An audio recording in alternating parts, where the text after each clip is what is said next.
Welcome back दोस्तों, स्वागत है आपका मेरे चैनल पे।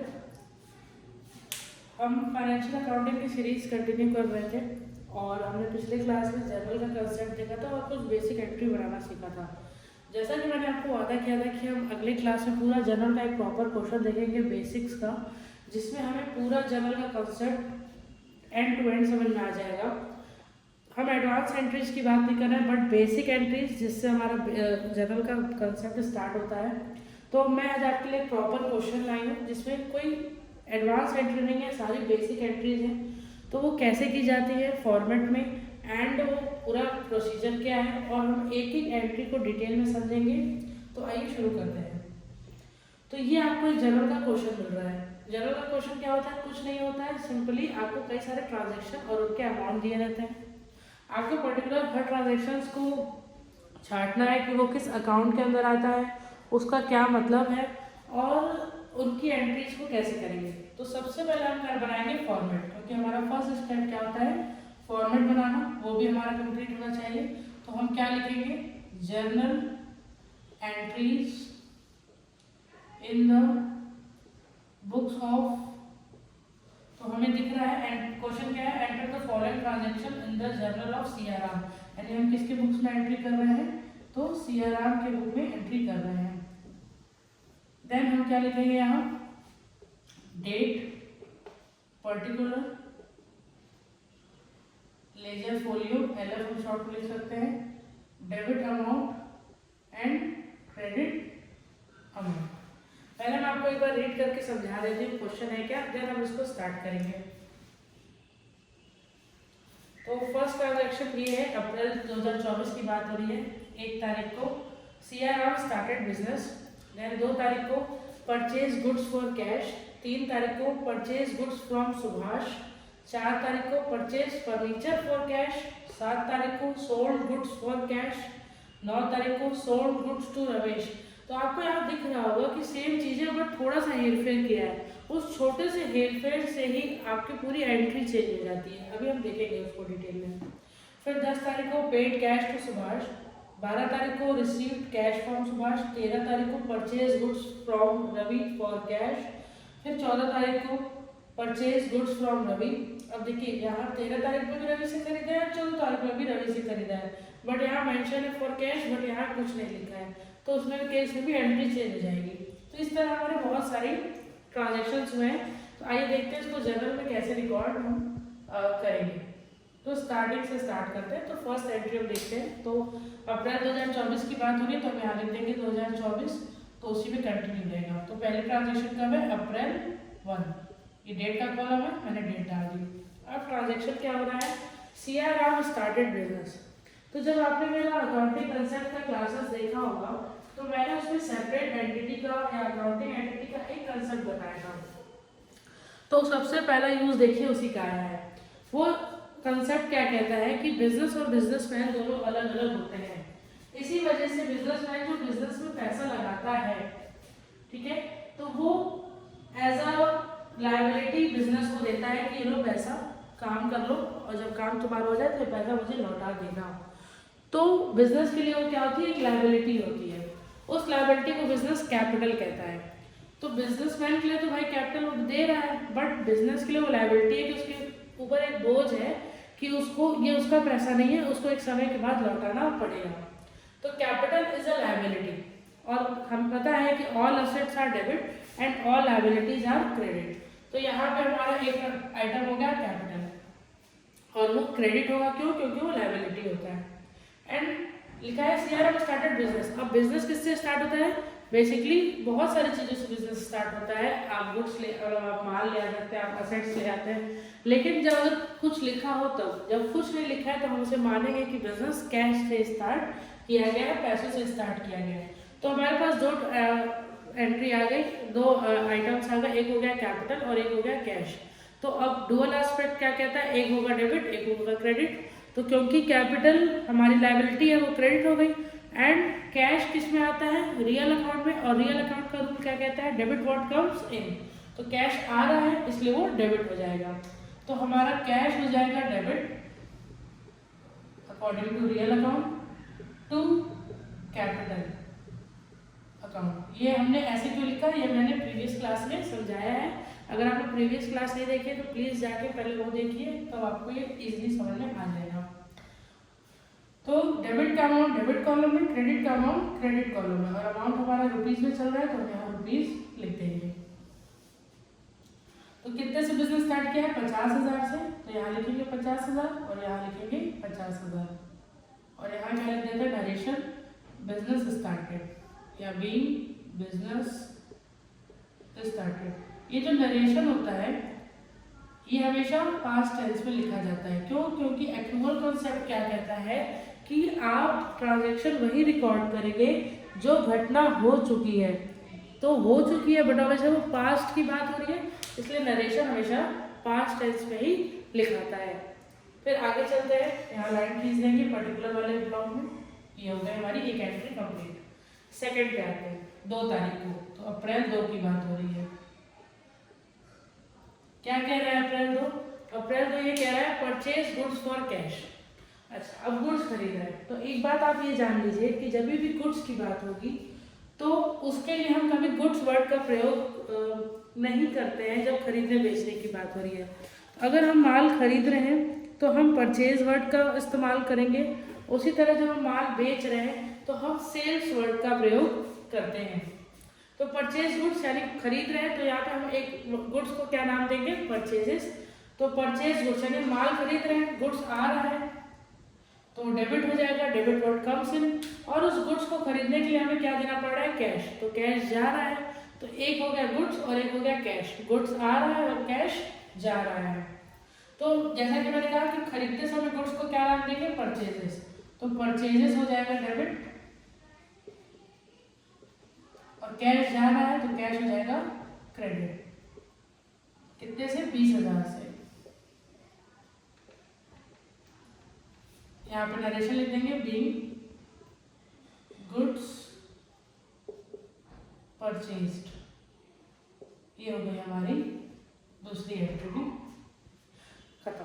तो अगर आपको कॉन्सेप्ट पता है तो आपको इसे करने में ज़्यादा समय नहीं लगेगा, लेकिन अगर आपको रूल नहीं याद है, कंसेप्ट नहीं पता है, तो आप पूरा दिन भी लगा देंगे तो भी आपसे जनरल कंप्लीट नहीं होगा। फिर नेक्स्ट पे चलते हैं, again purchase goods from Subhash. अच्छा, अब क्या नियम है? नियम ये कहता है कि अगर आपका चाहे परचेज हो रहा हो चाहे सेल्स हो रहा हो गुड्स, तो अगर उसके आगे कैश लिखा है तो आप उसे कैश ट्रांजैक्शन मानेंगे। कैश ट्रांजैक्शन मतलब आपने उस गुड्स के लिए कैश को बार्टर किया है। अगर उस ट्रांजैक्शन में किसी का नाम आ जाता है तो अपने आप उसे मान लेंगे कि वो एक क्रेडिट ट्रांजैक्शन है, उस पर उधारी यानी उधार व्यापार हुआ है। तो यहाँ पे क्लियरली लिखा है गुड्स परचेज फ्रॉम सुभाष। इसका मतलब है क्योंकि यहाँ पे कैश टर्म नहीं है, प्लस यहाँ पे किसी का नाम भी लिखा है, तो ये क्या है, एक क्रेडिट ट्रांजैक्शन है, उधार ट्रांजैक्शन है। तो यहाँ पे परचेज यानी गुड्स तो आ रहा है, तो परचेजेस तो हमारा डेबिट होगा ही होगा क्योंकि माल तो आ रहा है, लेकिन मेरा बदले में कैश नहीं जा रहा है। कैश नहीं जा रहा है क्यों? क्योंकि सुभाष को मैंने पैसे नहीं दिए। अब वो व्यक्ति जिसको मुझे पैसे देने हैं, मैंने पैसे नहीं दिए, वो क्या कहलाता है, क्रेडिटर। और क्रेडिटर क्या होता है, हमेशा हमारे लिए लायबिलिटी होता है। क्यों? क्योंकि Subhash is the giver. Credit कौन होता है, द गिवर। तो सुभाष दे रहा है, वो क्रेडिट होगा। तो टू सुभाष, सुभाष मेरा क्या बन गया, क्रेडिटर बन गया। To Subhash account. कितने का माल उसने बेचा, तो 12,000 का माल बेचा। यहाँ नरेशन में लिख देंगे गुड्स परचेज्ड फ्रॉम सुभाष। ठीक है, यहाँ कैश ट्रांजैक्शन था तो मेरा कैश गया, क्योंकि क्रेडिट ट्रांजैक्शन है तो सुभाष को मैंने कोई पैसे नहीं दिए, तो यहाँ पे रियल की जगह पर्सनल अकाउंट आ गया। और पर्सनल अकाउंट का रूल क्या कहता है, क्रेडिट द गिवर। तो सुभाष दे रहा है इसलिए वो क्रेडिट हो गया। आगे चलते हैं, अप्रैल 4। अप्रैल 4 क्या कह रहा है, अप्रैल 4 कह रहा है परचेज फर्नीचर फॉर कैश। यहाँ पे दो चीजें हैं। बिजनेस में हम सिर्फ माल ही नहीं खरीदते, बिजनेस के लिए सामान भी खरीदते हैं जैसे गुड्स वगैरह, और असेट्स भी खरीदते हैं। तो जो गुड्स होते हैं उनके लिए तो परचेजेस और सेल्स टर्म यूज होता है खरीदने और बेचने पर, बट जो हमारी असेट्स होती हैं जैसे फर्नीचर हो गया, लैंड बिल्डिंग हो गया, मशीनरी हो गया, तो उनका नाम ही यूज किया जाता है, उनके लिए परचेज सेल वर्ड यूज नहीं किया जाता है। परचेज और सेल्स वर्ड सिर्फ और सिर्फ गुड्स यानी जिस चीज का हम बिजनेस कर रहे हैं उस चीज के लिए ही यूज किया जाता है। अगर सीआरआर फर्नीचर का व्यापारी होता तो उस केस में फिर इसको भी हम गुड्स ट्रीट करते हैं, क्यों? क्योंकि फर्नीचर का बिजनेस है और फर्नीचर की बात हो रही है। लेकिन यहाँ से कहीं नहीं लिखा है कि ये फर्नीचर का बिजनेस है और फर्नीचर की बात हो रही है, तो हम इसे असेट्स के रूप में ट्रीट करेंगे। असेट्स के रूप में ट्रीट करेंगे तो अगेन रियल अकाउंट आ गया, debit what comes in, credit what goes out. Furniture आ रहा है तो वो डेबिट और कैश जा रहा है तो वो क्रेडिट। तो furniture account debit to cash account. अगर यहाँ भी फर्नीचर के आगे लिख दिया जाता परचेज फर्नीचर फ्रॉम सुभाष और एनीवन एल्स, तो उस कंडीशन अगेन ये क्या हो जाता, एक क्रेडिट ट्रांजैक्शन हो जाता। अगर कोई आपको ऐसा ट्रांजैक्शन मिले जहाँ कुछ ना लिखा रहे, ना कैश लिखा रहे, ना किसी का नाम लिखा रहे, तो उस केस में उसको हम कैश ट्रांजैक्शन मानते हैं। अभी आगे उसका भी आपको एग्जाम्पल देखने के लिए मिलेगा। तो यहाँ क्या हो जाएगा, परचेज फर्नीचर कितने का खरीदा है, तो 6,000 का खरीदा है। डेबिट का अमाउंट डेबिट में, क्रेडिट का अमाउंट क्रेडिट में। ये हो गया आपका अप्रैल 4। फिर आता है नेक्स्ट, 1 हो गया, 2 हो गया, 3 हो गया, 4 हो गया। 7 कह रहा है good sold to for cash. अब यहाँ पे बेचने की बात हो रही है, तो रियल अकाउंट क्या कहता है, क्रेडिट व्हाट गोज आउट, माल जा रहा है, हम बेच रहे हैं तो माल जाएगा, तो सेल्स हमारा क्रेडिट हो जाएगा और उसके मतलब मुझे क्या मिल रहा है, कैश मिल रहा है। तो कैश आ रहा है, माल बेचेंगे तो कैश मिलेगा, कैश मिलेगा तो कैश डेबिट हो जाएगा, माल जाएगा तो माल क्रेडिट हो जाएगा। अब क्योंकि माल जा रहा है तो हम सेल्स वर्ड यूज करेंगे, माल आ रहा था तो परचेज वर्ड यूज करेंगे। तो गुड्स सोल्ड, आप पूरा भी लिख सकते हैं, गुड्स सोल्ड फॉर कैश, कोई दिक्कत नहीं। 13,000 ये हो गई हमारी एक और एंट्री। फिर क्या है, सॉरी अप्रैल 7 था ना। फिर क्या है हमारा, सोल्ड गुड्स टू रमेश। अब देखो सोल्ड गुड्स तो है बट कैश की जगह क्या है, रमेश, यानी किसी का नाम आ गया। तो अगेन मैंने माल उधार बेचा है, मुझे इसके बदले पैसे नहीं मिले अभी तक, तो पैसे नहीं मिले तो कैश तो डेबिट होगा नहीं, तो अगेन क्या हो जाएगा, डेबिट द रिसीवर। तो रिसीवर कौन है, रमेश, तो Ramesh account debit to sales account. माल तो गया है बट उसके बदले पैसे नहीं मिले, क्या किसको मिला, माल रमेश को मिला, तो रमेश डेबिट हो जाएगा। अब रमेश मेरा क्या बन गया, डेटर। डेटर वो व्यक्ति होता है जिससे मुझे पैसे लेने होते हैं और क्रेडिटर वो व्यक्ति होता है जिसको मुझे पैसे देने होते हैं। तो गुड्स सोल्ड टू रमेश, कितने का बेचा, तो 15,000 का बेचा। अब आमतौर पर क्या होता है, जैसे मेरा यहाँ पे जगह खत्म हुई, आपकी कॉपी में भी या जहाँ आप खाता प्रिपेयर करेंगे वहाँ भी जगह खत्म होगी, तो उस केस में क्या करते हैं, जैसे हम लोग जब बच्चे होते हैं तो जब पेज खत्म हो जाता है तो क्या लिखते हैं, PTO प्लीज टर्न ओवर। तो उस केस में अकाउंट्स क्या नियम देता है, अकाउंट CD का नियम देता है। तो हम क्या करेंगे, एंट्री खत्म हुई, यहाँ टोटल, यहाँ पे ये लाइन खींचेंगे और यहाँ लिखेंगे बैलेंस CD। बैलेंस CD कौन सा अमाउंट होता है, अभी तक के किए गए ट्रांजेक्शन का टोटल होता है। ये बताएगा कि अभी तक का कितना ट्रांजेक्शन हुआ है, और CD मतलब उसको हम कैरी डाउन, मतलब सॉरी CF लिखेंगे, कैरी फॉरवर्ड, ठीक है, यानी हम इसको टोटल करके हमको पता चल जाएगा कि अभी तक कितने अमाउंट का ट्रांजेक्शन हुआ है और हम उसको आगे ले जाएंगे। तो हम क्या करेंगे, उसको जोड़ेंगे। तो 50 20 70, 70 10 80, 80 2 82, 82 6 88, 88 10 98, 98 3 101, 101 और 116, यानी 1,16,000 का ट्रांजेक्शन अभी तक हुआ है, डेबिट में भी और क्रेडिट में भी। ये डेबिट और क्रेडिट हमेशा बराबर होना चाहिए। अब अगले पेज पे जब हम जाएंगे तो हम CF की जगह जो कैरिड फॉरवर्ड है, अगले पेज पे जाएंगे तो उसको हम ब्रॉड फॉरवर्ड लिखेंगे, यानी यहाँ मतलब हो गया आगे ले जाया गया उसका मतलब होगा ले आया गया। तो हम चलते हैं नेक्स्ट पेज पे। तो वहाँ पे हमारा बैलेंस कैरिड फॉरवर्ड हुआ, मतलब अगले आगे ले जाया गया। तो हमारा नेक्स्ट पे जाएगा तो हम यहाँ लिखेंगे बैलेंस लाया गया, ब्रॉड फॉरवर्ड।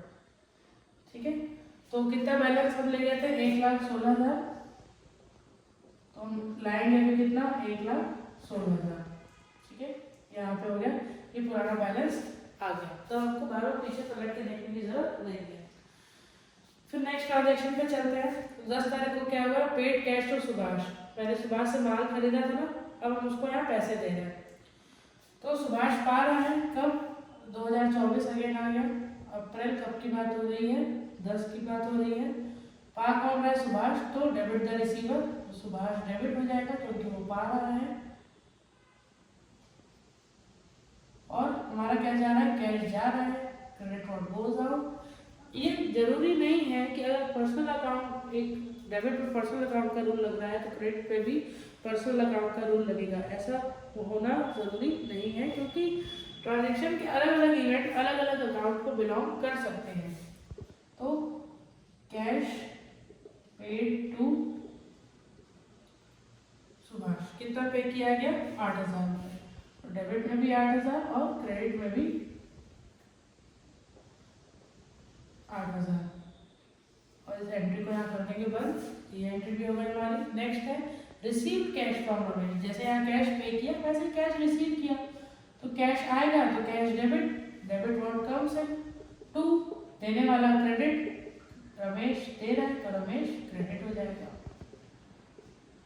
कैश रिसीव्ड हो जाएगा फ्रॉम रमेश 12 तारीख में, अप्रैल 12,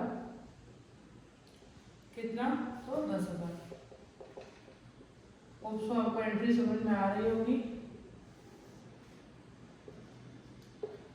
फिर 13 तारीख आ गई। 13 तारीख को क्या हो रहा है? Purchase goods from Ravi for cash. यहाँ नाम भी है और कैश भी है, तो जो स्पेशली मेंशन किया गया है कि कैश ट्रांजैक्शन है तो उसको कैश ट्रांजैक्शन ही मानेंगे। तो purchase goods from Ravi for cash, यानी गुड्स आ रहा है तो आता है तो उसको परचेजेस कहते हैं, और आ रहा है इसलिए वो डेबिट होगा। टू कैश से ले रहे हैं यानी पैसा दे के ले रहे हैं, तो टू कैश। कब की बात है? 13 तारीख की बात है। 13 तारीख डाल दीजिए। क्या लिख देंगे? Goods purchased. कितने अमाउंट का गुड्स परचेज किया है? तो 7,500 का गुड्स परचेज किया है। आगे चलेंगे तो अप्रैल 14 आ गई। अप्रैल 14 को क्या हो रहा है? परचेज गुड्स फ्रॉम रवि, लेकिन यहाँ कैश की बात नहीं की है। तो जब कैश की बात नहीं की है मतलब ये कौन सा ट्रांजैक्शन है? क्रेडिट ट्रांजैक्शन है, यानी गुड्स तो आ रहा है यानी परचेजेस तो डेबिट होगा, लेकिन कैश क्रेडिट नहीं होगा क्योंकि मेरा पैसा जा नहीं रहा है। यहाँ पे हमें जो है रवि उधार दे रहा है तो क्रेडिट द गिवर, तो टू रवीज अकाउंट। आप इसे सिर्फ रवि भी लिख सकते हैं, जैसे कि मैंने पिछली क्लास में बताया था। तो यहाँ क्या हो जाएगा? Goods purchase from Ravi. जैसे भी हमने सुभाष की एंट्री की थी ऊपर, सेम वही एंट्री है। आगे चलते हैं। Sold goods to Suresh for cash. Again वही बात आ गई, अगर स्पेशली कैश मेंशन हो रहा है तो हम उसको कैश मानेंगे ही मानेंगे। अगेन आया बेच रहा है यानी पैसा आया होगा, तो cash account debit to sales account, क्योंकि माल जा रहा है तो गुड्स नहीं लिखेंगे, क्या लिखेंगे? Sales goods. नरेशन क्या लिखेंगे? Goods sold. कितने का सेल किया? तो 12,600 का सेल किया। इसको बंद कर देंगे। फिर आ गया हमारा अप्रैल 17, 15 हो गया, अब आ गया 17। Sold goods to Suresh. अब यहाँ पे कैश का नाम नहीं लिया गया। जब कैश का नाम नहीं लिया गया इसका मतलब ये क्रेडिट ट्रांजैक्शन है, तो कैश अकाउंट डेबिट होगा, जो पा रहा है वो डेबिट होगा। तो कौन पा रहा है? सुरेश पा रहा है, तो सुरेश अकाउंट डेबिट, लेकिन मेरा माल तो जा रहा है तो to sales account. Narration goods sold to Suresh. कितने का बेचा है? तो 7,000 का माल बेचा।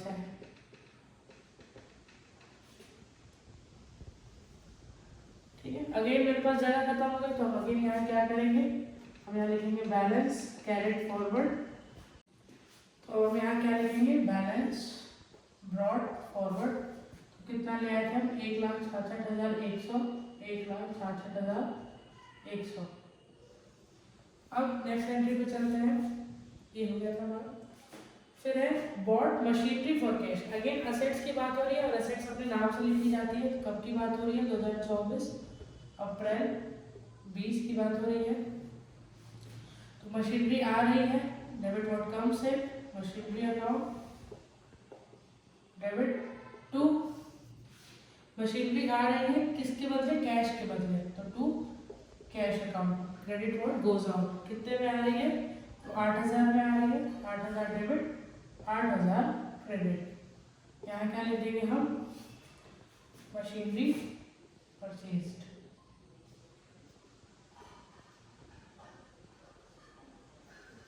फिर नेक्स्ट एंट्री पे चलते हैं, withdraw cash from office for personal use. अब यहाँ पे क्लियरली बोल रहा है कि मैंने ऑफिस से अपने पर्सनल काम के लिए, बिजनेस पर्पस नहीं था।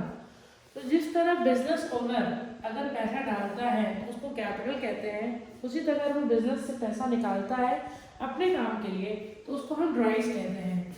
और ड्राइव्स बिजनेस के लिए क्या है, उसकी लायबिलिटीज एक तरह से कम हो रही है। उसका भाई बिजनेस ओनर ने पैसा रखा था, अब वो जा रहा है तो क्या होगा, उसकी लायबिलिटी रिलीज होगी, यानी क्रेडिट खत्म होगा तो मतलब क्रेडिट खत्म होगा यानी डेबिट होगा, तो ड्राइंग्स कहते हैं उसे। Drawings is the amount which owners uses for his personal use.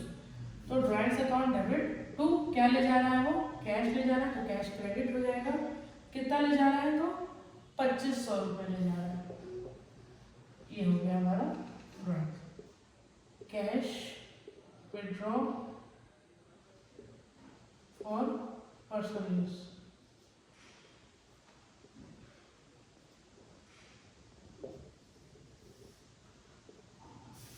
ये हो गया 24 की एंट्री।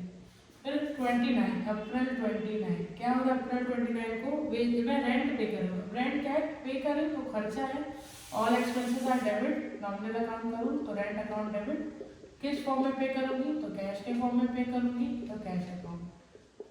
एडिशन रेंट पेड, कितना रेंट पे किया, 400 रेंट पे किया। ये हो गया हमारा। सिमिलरली एंट्री है वेजेस पेड, अप्रैल 29 को ही है तो वेजेस भी खर्चा है, वेजेस अकाउंट डेबिट। किस फॉर्म में पे करेंगे, तो टू वेजेस, वेजेस पेड। अभी इसमें कंपाउंड एंट्री नाम की भी चीज होती है। अगर हमारी डेट वगैरह सिमिलरली हो, सेम टाइप ऑफ ट्रांजेक्शन हो तो हम इसे एक साल भी लिख सकते हैं, बट वो हम आगे एडवांस एंट्री में देखेंगे। अभी हम सिर्फ बेसिक समझेंगे। तो कितना वेजेस पे किया है, 450 वेजेस पे किया है, तो रेंट और वेजेस भी हो गया। फिर है पेड सैलरी टू गोपाल। अब आप कहेंगे यार नाम आ गया, तो अगर हम कोई खर्चा कर रहे हैं या मेरी कोई इनकम आ रही है, उस केस में पर्सन का होने का कोई मतलब नहीं होता, यानी यहाँ पे इस नाम का कोई एग्जिस्टेंस नहीं है। मैंने सैलरी पे की, मैं सैलरी दिखाऊंगी, किसको पे की, मुझसे मतलब अकाउंट्स को उससे मतलब नहीं है। तो सैलरी अकाउंट डेबिट टू किस फॉर्म में सैलरी पे करेंगे, कैश के फॉर्म में। कब पे कर रहे हैं, अप्रैल 30 सैलरी पे। कितनी पे की, तो 1,000 पे की। लास्ट एंट्री हमारी क्या है, अप्रैल 30 को ही है, रिसीव्ड कमीशन।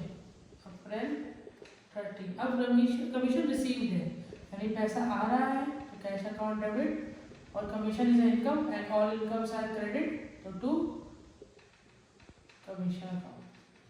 कितना, 2,000। अब यहाँ पे यहाँ क्या लिख देंगे, कमीशन रिसीव। अब हमारी यहाँ सारी एंट्रीज ओवर हो गई, तो यहाँ हम फुल लाइन खींचेंगे और यहाँ लिखेंगे ग्रैंड टोटल, यानी टोटल का हिसाब कर देंगे। तो अब देखिए यहाँ जाकर मेरे पास BF है, यानी बैलेंस ब्रॉड फॉरवर्ड है, तो मुझे इसके हिसाब के लिए पीछे नहीं जाना पड़ेगा, बस मैं यहीं से सम कर दूंगी जो मेरा पिछला हिसाब था वो भी, राइट। तो जोड़ते हैं इसे, ठीक है। तो जोड़ते हैं, चलिए। तो 166 प्लस 8 हो जाएगा आपका 174, 176, 177, 179, 179 एंड ये 100 अदर आ जाएगा तो 180, 180, 180, 180, 180, 180, 450, ये बना हो गया सब। अगर हमारा डेबिट क्रेडिट इक्वल आ रहा है, हालांकि अभी तो आएगा ही आएगा, मतलब हमने क्वेश्चन सही किया है। और जब भी हम टोटल करते हैं, तो जब भी कोई अमाउंट हम टोटल करते हैं, मतलब जिसके बाद अब हमारा काम उसमें आगे नहीं होना है, तो हमेशा उसके नीचे डबल लाइन हम खींचते हैं। डबल लाइन का मतलब कि अब उस अमाउंट को हम आगे नहीं ले जा सकते, वो वहीं पे खत्म हो गया और यहाँ पे हमारे जनरल ये क्वेश्चन खत्म हो गया। होप सो आपको समझ में आया होगा। नेक्स्ट वीडियो में हम, और ये तो एकदम बेसिक एंट्रीज थी, और एडवांस एंट्रीज देखेंगे और क्या नए नए तरीके होते हैं, और कुछ स्पेशल एंट्रीज भी देखेंगे, स्पेशल एंट्रीज करने का तरीका भी देखेंगे। तो अगर आपको वीडियोस अच्छे लग रहे हो तो प्लीज़ इसको फॉलो करिएगा, सब्सक्राइब करिएगा और लाइक ज़रूर करिएगा। और अगर आपके कोई भी डाउट्स है तो आप कमेंट सेक्शन में अपने डाउट्स डाल सकते हैं, उसका समय से जवाब दिया जाएगा। और आप अगला वीडियो देखने के लिए बने रहिएगा। Thank you.